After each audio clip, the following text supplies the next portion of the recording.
So ngayon ay bali Sunfed Triton to. So stock pa to. Saka ano siya, bakal.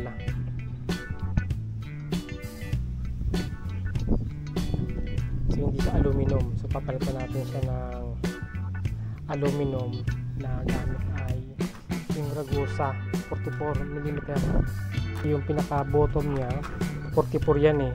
Itong taas ano yan, 41.4. So hindi natin ito magagamit. Ang magagamit lang natin yung ilalim. So kapag ginamit natin to, may spare pad tayo para dito sa ilalim.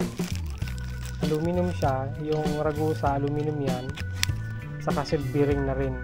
So ngayon yung problema natin ay ito. Kailangan matanggal natin to eh. Yung parang may ring cap siya dito.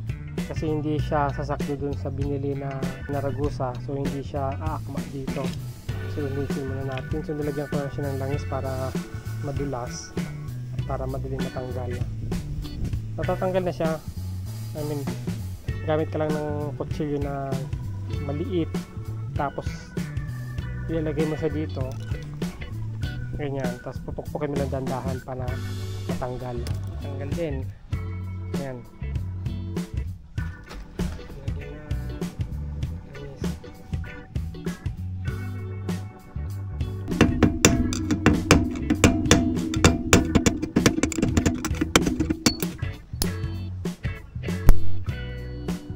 Steel siya, kaya nagkakaroon ng kalawang dito.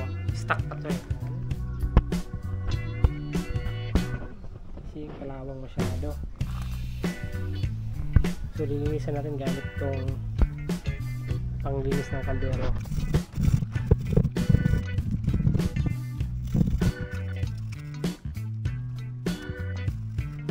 Lagyan natin itong high temp grease.